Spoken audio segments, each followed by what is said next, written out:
नमस्कार मित्रांनो, तुम्हाला वारंवार खोकला येतो का? घशात जळजळ होते, आवाज बसतो किंवा बोलताना त्रास होतो?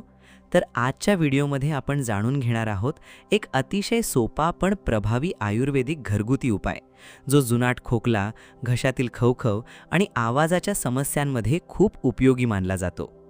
हा उपाय तयार करण्यासाठी लागतील फक्त 3 साधे पदार्थ, आणि हे पदार्थ जवळपास प्रत्येकाच्या घरात सहज उपलब्ध असतात. व्हिडिओ शेवटपर्यंत नक्की पहा, कारण शेवटी मी या उपायाचा योग्य वापर कसा करायचा आणि कोणत्या गोष्टी टाळायच्या हेही सांगणार आहे. या उपायासाठी आपल्याला लागणार आहेत यष्टीमधू म्हणजेच ज्येष्ठ मधाचा एक छोटा तुकडा, काळी मिरीचे 2 दाणे आणि खडीसाखरेचा एक छोटा तुकडा. आता हे तिन्ही पदार्थ एकत्र तोंडात ठेवा आणि हळूहळू चोखत राहा. हा उपाय दिवसातून 2 ते 3 वेळा करू शकता.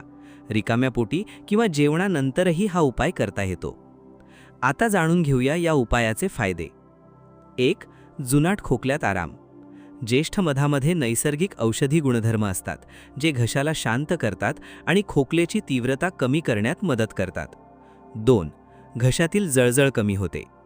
काळी मिरी घशातील संसर्ग कमी करण्यास मदत करते आणि श्वसन मार्ग मोकळा ठेवते.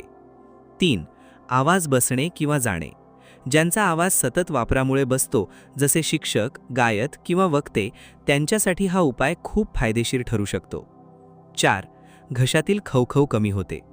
खडीसाखर घशाला थंडावा देते आणि ज्येष्ठ मधासोबत मिळून घशातील कोरडेपणा कमी करते. पण मित्रांनो, काही गोष्टी लक्षात ठेवणं खूप गरजेचं आहे. खूप थंड पाणी किंवा थंड पदार्थ टाळा. धूळ आणि धूर यापासून शक्यतो दूर राहा. कोमट पाणी पिण्याची सवय लावा. जर खोकला खूप दिवसांपासून असेल किंवा ताप, श्वास घेण्यास त्रास होत असेल तर डॉक्टरांचा सल्ला जरूर घ्या. तर मित्रांनो, हा होता जुनाट खोकला, घसा बसणे आणि आवाज जाण्यासाठी एक सोपा आणि प्रभावी घरगुती उपाय. जर तुम्हाला ही माहिती उपयुक्त वाटली असेल तर व्हिडिओला लाईक करा, शेअर करा आणि अशाच आयुर्वेदिक व नैसर्गिक घरगुती उपायांसाठी आपल्या चॅनलला सबस्क्राईब नक्की करा.